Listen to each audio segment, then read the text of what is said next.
Gênesis 42 diz assim: quando Jacó soube que no Egito havia trigo, disse aos seus filhos: por que estão aí olhando uns para os outros? Disse ainda: ouvi dizer que há trigo no Egito, desçam até lá e comprem trigo para nós, para que possamos continuar vivos e não morramos de fome. Verso 3: assim 10 dos irmãos de José desceram ao Egito para comprar trigo. Jacó não deixou que Benjamim, irmão de José, fosse com eles, temendo que algum mal lhe acontecesse.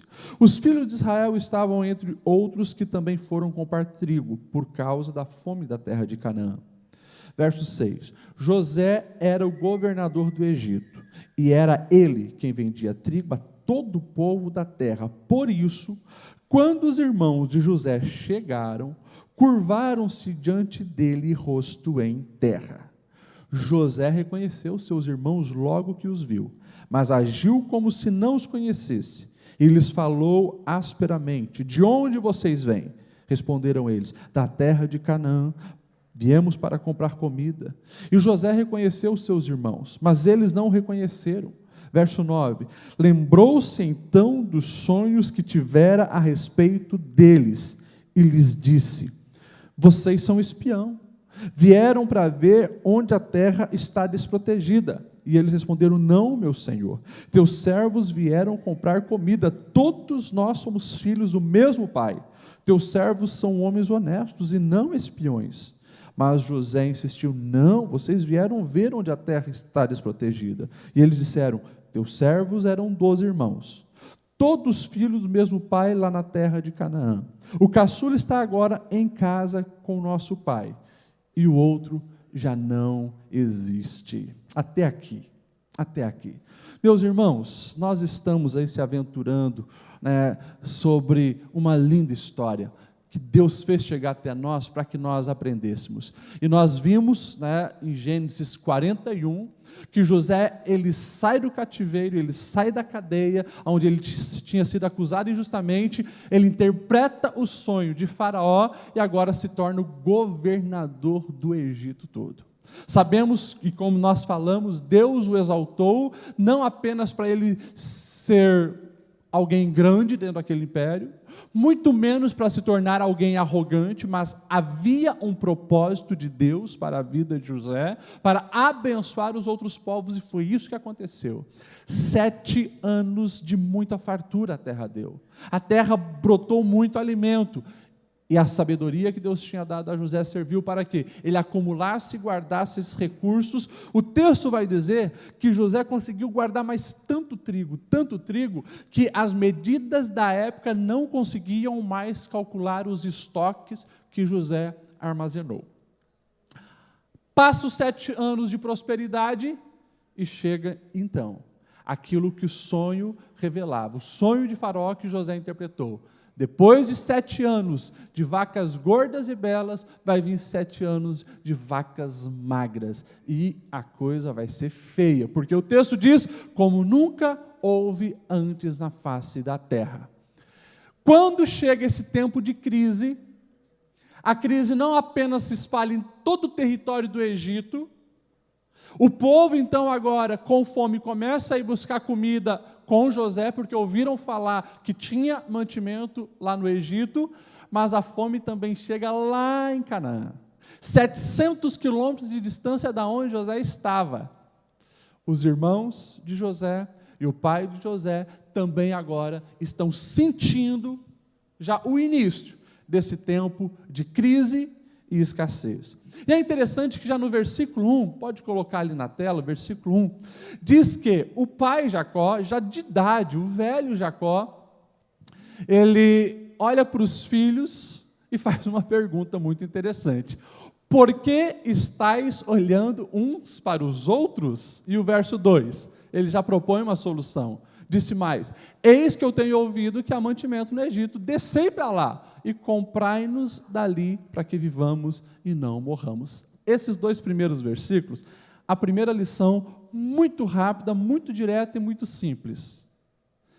Tem momento na vida que a atitude é extremamente necessária. Sempre precisamos tomar atitudes. Mas, às vezes, tem coisas que, para serem solucionadas, a gente consegue esperar. Tem momentos que a gente deve esperar a poeira baixar para não tomar atitudes precipitadas. Mas tem coisas que, se você não se posicionar, se movimentar, correr atrás, você acaba perecendo.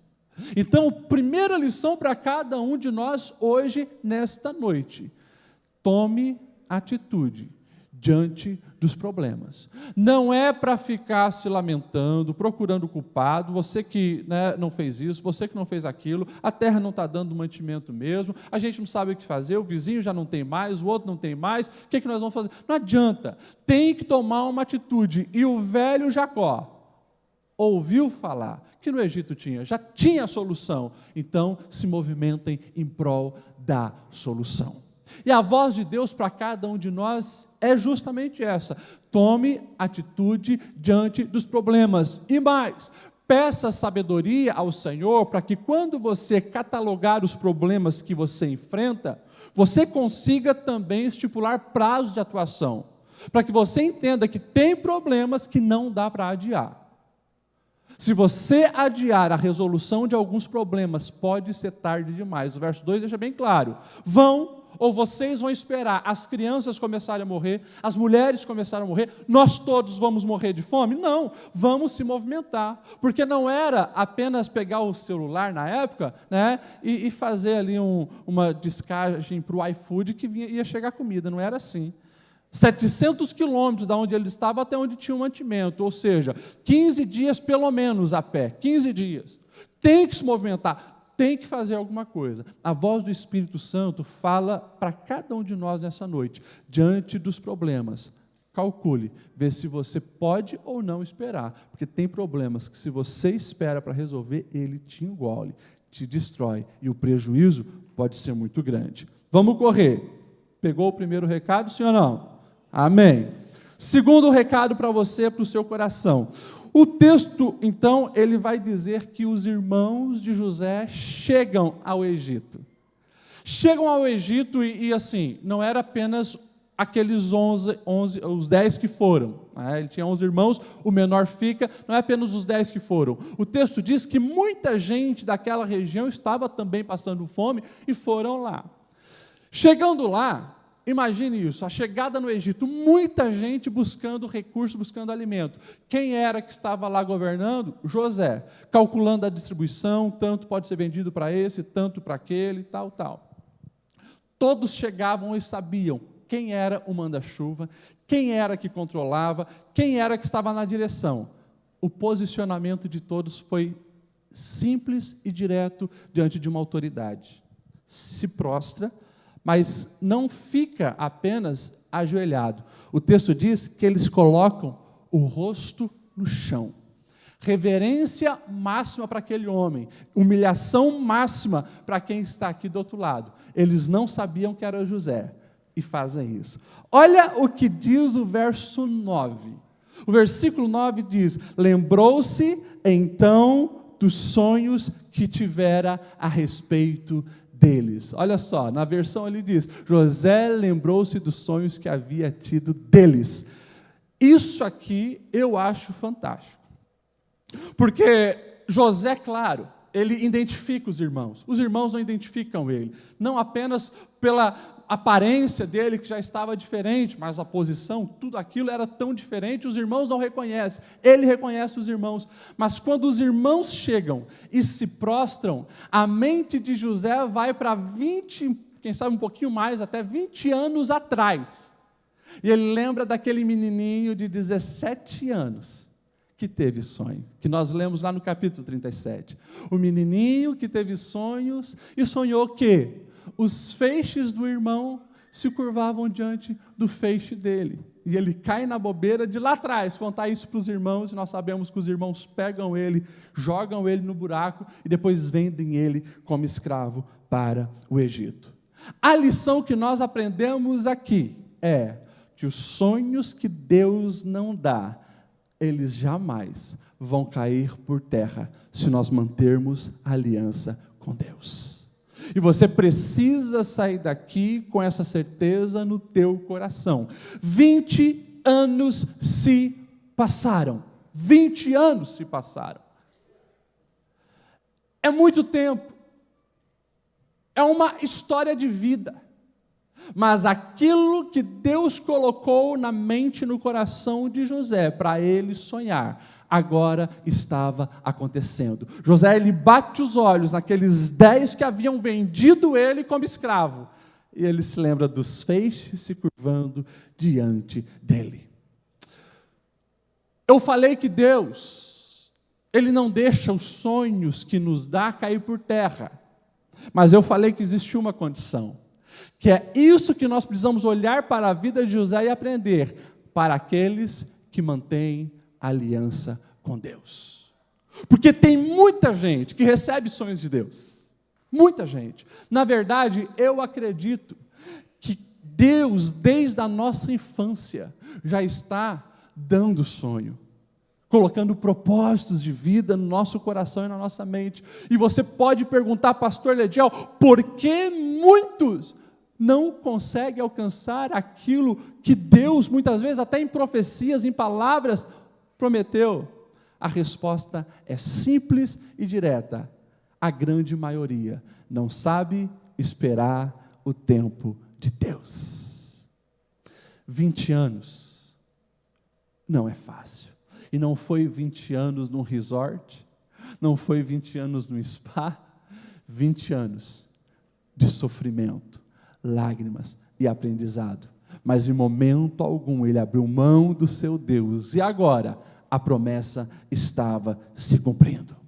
Palavra direta e clara para você: continue aliançado com o seu Deus e não abra mão dele, porque tudo que ele prometeu no tempo certo vai cumprir.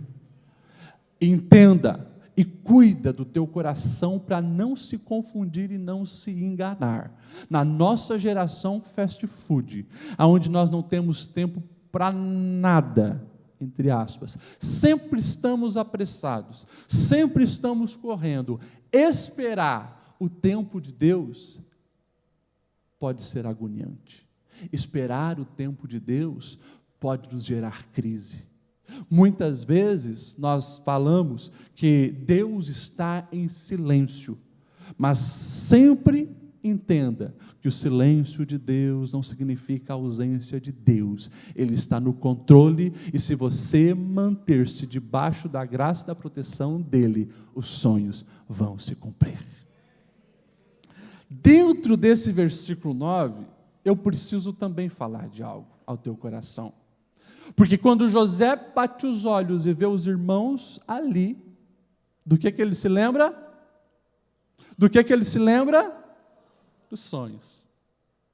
José se lembra do sonho. Quem deu sonho para José? Foi Deus. Eu não sei se você já teve o desprazer de reencontrar aquela pessoa que te machucou e te feriu. Sabe aquela pessoa que você tinha certeza que era a última do mundo que você queria encontrar, mas você tinha certeza que ela tinha mudado para outro país. E de repente você está no supermercado e você dá de frente com ela. Não sei se você já passou por isso. Sabe aquela pessoa que falou mal de você? Aquela pessoa que te traiu? Aquele sócio que te passou a perna? Sabe aquele homem que prometeu te amar e te traía e te enganava? Aquela mulher que prometeu fazer de você o homem mais feliz e fez tudo errado e virou teu pior inimigo? Sabe essa pessoa? Pois é. A pergunta que eu quero fazer para você é: quando acontece o reencontro, o que vem prioritariamente na sua mente? Ódio? Rancor? Agora eu vou me vingar. Olha José, o cara que era um manda-chuva lá no Egito, ele mandava em tudo, ele fazia assim, ó, pronto, os 10 estavam mortos, já era, corta a cabeça de todos. Mas quando ele vê os irmãos, prioritariamente na mente dele o que vem, não é a atitude dos irmãos de traírem, jogar ele no buraco e venderem como escravo. Quando ele olha os irmãos, a promessa lateja muito mais no seu coração do que qualquer rancor, amargura e ódio. O que o Espírito Santo nos ensina? O Espírito Santo nos ensina que, e eu já falei isso aqui, aquilo que nós fazemos enquanto o tempo passa, é que vão determinar sucesso, fracasso, solução ou problema duplicado. José não ficou remoendo e alimentando aquilo que os irmãos tinham feito. Não esqueceu, mas a ferida Deus já havia cicatrizado. E ele pôde, quando vê os irmãos, se lembrar de uma promessa e não de uma vingança. O tempo passa. Enquanto o tempo passa, escolhe Deus. Escolhe ser grato. Escolhe enxergar a vida pelo lado positivo. Escolha enxergar as bênçãos em vez das maldições. Escolha enxergar os privilégios que você tem. Escolha enxergar os benefícios que diariamente Deus dá. Porque se você acorda já com o pé esquerdo, reclamando porque tem que acordar cedo e trabalhar, reclamando porque acabou o gás ou a energia e vai ter que tomar banho na água gelada, reclamando porque só tem aquele pão velho de ontem, reclama o dia inteiro, e não consegue enxergar que teve uma cama quentinha para dormir, não consegue enxergar que ainda tem água saindo pela torneira, não consegue enxergar que acordou cedo porque ainda tem um trabalho enquanto milhões estão desempregados. A vida se torna amarga quando não se há gratidão, ligação com Deus, para acreditar e enxergar que Deus está nos sustentando e a promessa dele não cai por terra. Entenda isso, o tempo está passando. Não permita que aquilo que fizeram a você destrua tudo que Deus construiu e deseja construir através da sua vida. Jamais esqueça, o ódio te impossibilita de enxergar o cumprimento das promessas de Deus. Vamos correr. Próxima lição é: quem pratica o mal sempre sofrerá danos. Por que você está dizendo isso? Porque quando José ele vê os seus irmãos prostrados, ele lembra do sonho e vê se cumprindo. E daí, claro, agora ele está numa posição de autoridade. Ele não fala o hebraico ou o aramaico, como os irmãos falavam. Ele chama um intérprete para falar, ele falava em egípcio e traduzia para aqueles homens, fingindo ser uma outra pessoa. E de imediato eles dizem: de onde vocês são? Vocês vieram espiar a terra? Não, nós somos homem de família, somos honestos, o nosso pai está lá com o nosso irmão mais novo e tal e tal.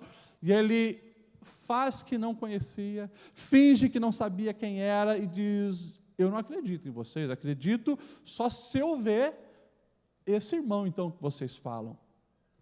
3 dias deixa eles lá, 3 dias deixa esses homens na cana, preso, para fazer uns testes com eles. E é interessante que, é claro que a gente não consegue imaginar tudo o que aconteceu, mas aqueles homens presos começaram a conversar entre si. Não entendiam porque aquele homem que mandava no Egito estava tão duro com eles. Olha só o que eles vão falar no versículo 21, 22 e 23. Eles se prontificaram a fazer isso. Fazer o quê? A proposta de José é: eu só vou libertar se vocês trouxerem então esse irmão mais novo e provar que vocês não são espião. Então disseram uns aos outros: na verdade, somos culpados acerca do nosso irmão. Olha só, 20 anos se passou, e quando alguma coisa negativa estava acontecendo com esses homens, eles se lembraram do quê? Da atitude de 20 anos atrás, de José. Pois vimos a angústia da sua alma, quando nos rogava, nós, porém, não ouvimos. Por isso, vem sobre nós essa angústia. 20 anos se passaram, e os irmãos que cometeram o mal estavam sofrendo dores de angústia, remorso, e ainda pesava no seu coração aquilo que eles fizeram lá atrás. Um sábio já disse que quem pratica o mal torna-se vítima da mesma angústia ao que provocou aos outros. Esses homens, nesses 20 anos, viveram oprimidos pela culpa, distante de Deus. Pastor Ediel, como você vai falar uma coisa dessa? Distante de Deus, nós não temos relato nenhum. Por quê? Eles não confessaram o pecado deles. Não confessaram ao pai, não confessaram ao irmão mais novo. Como que você sabe disso, pastor Ediel? O texto diz que quando eles então vão falar para o pai que Benjamim tem que ir, o pai diz, não, já se foi, agora Simeão ficou lá, e vocês querem levar o meu Benjamim? 20 anos se passaram, e eles não contaram ao pai. E daí, aquilo que o salmista vai dizer, lá no Salmo de número 32, versos 3 e 4, se torna uma grande verdade. O salmista vai dizer, enquanto eu mantinha escondidos meus pecados, a minha alma definhava. Enquanto eu tentei acobertar os meus erros, era como se fosse pressionado pela mão de Deus. Está ali o texto, porque de dia e de noite a tua mão pesava sobre mim, e o meu humor se tornou em sequidão. O verso 3, volta um ali, 32 e 3, quando eu guardei silêncio, envelheceram os meus ossos pelo meu bramido em todo o dia. E o texto deixa bem claro, ele está falando, enquanto escondeu os pecados, a alma dele se amargurava. Escute o que eu quero dizer para você, eu quero que você entenda isso.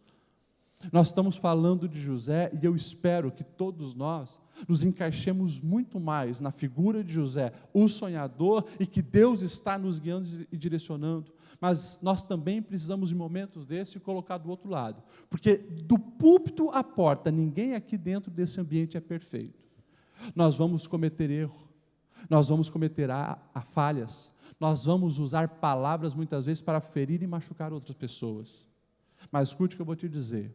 Quando isso acontecer, também use a mesma língua que maldisse para bendizer, reconhecer o erro e pedir perdão.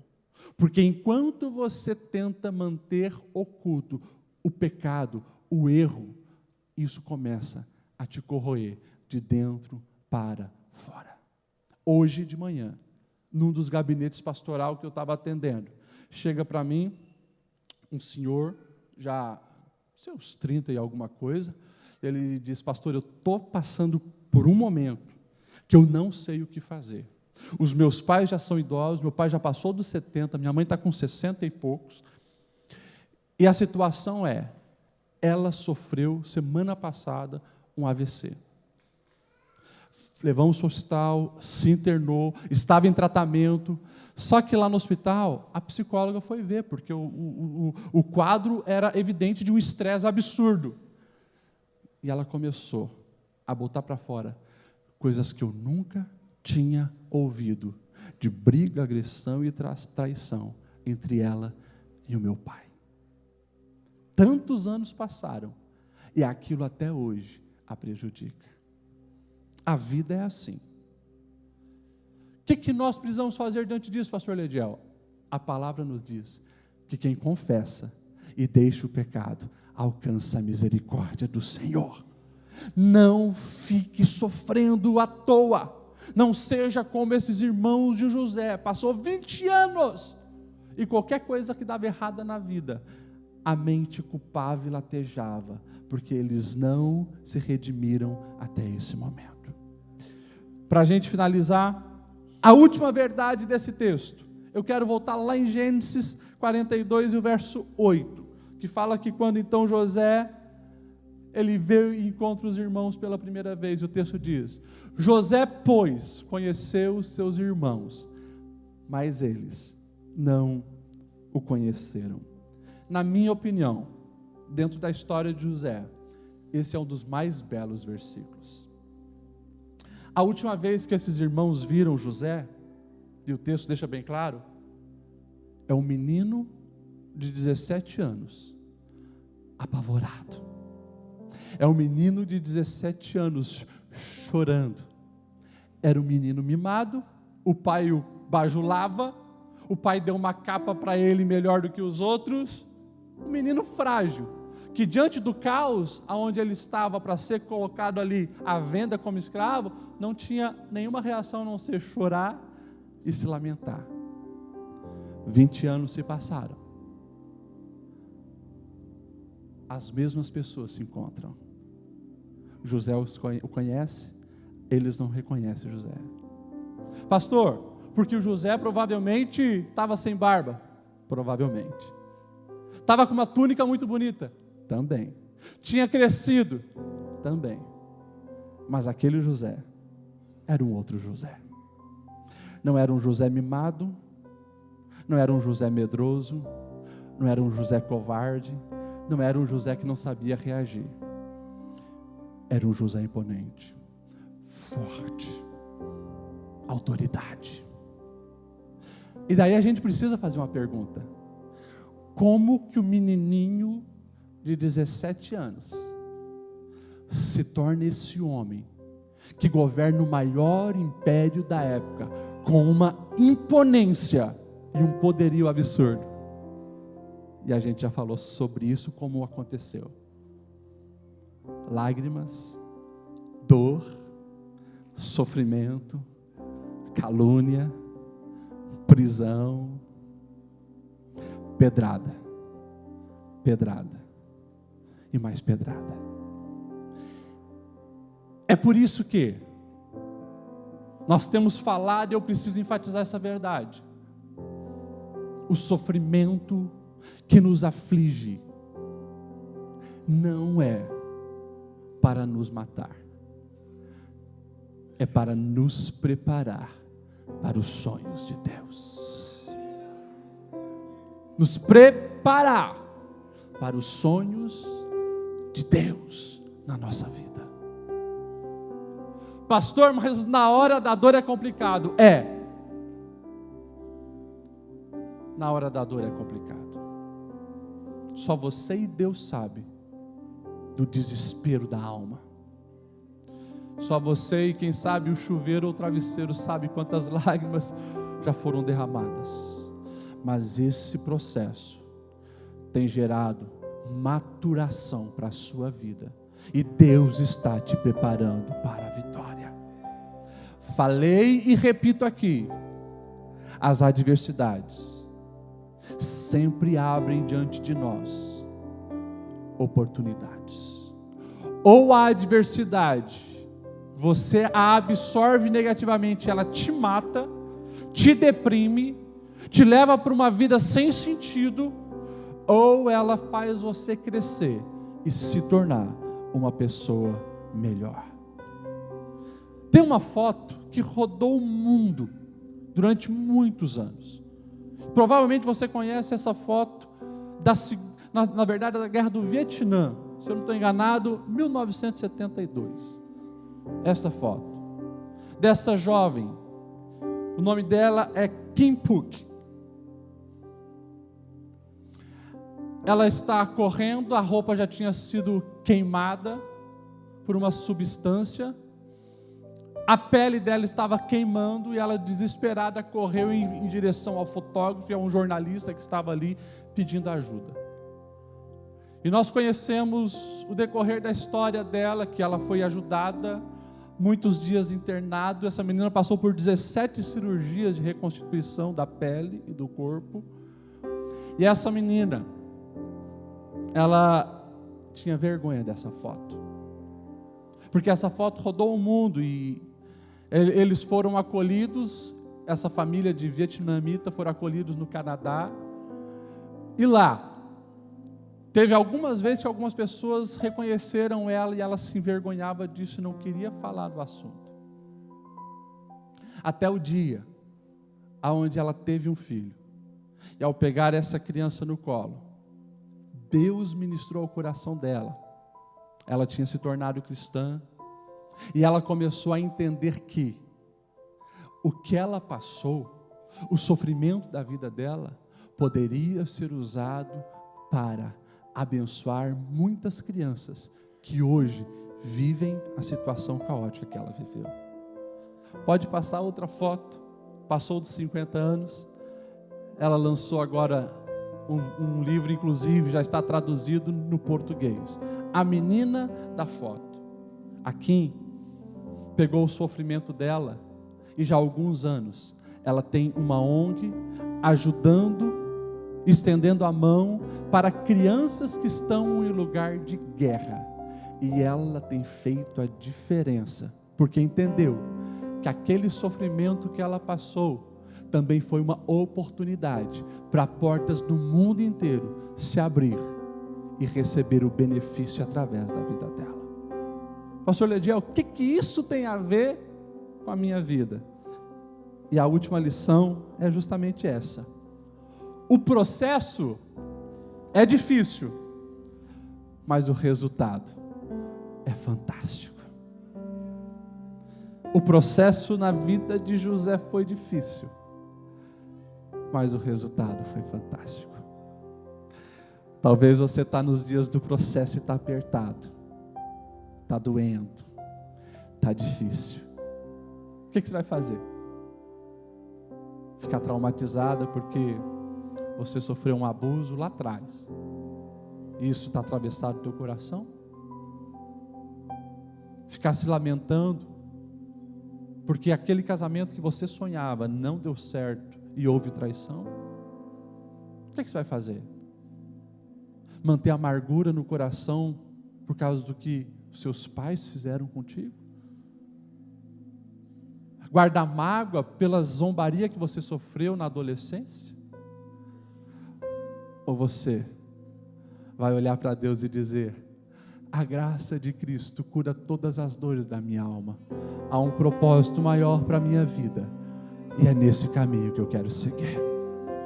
Se coloque de pé nesse momento, e eu quero que você saia daqui entendendo que a dor que você sofreu, ela vai potencializar as ferramentas de cura que você fará em outras vidas.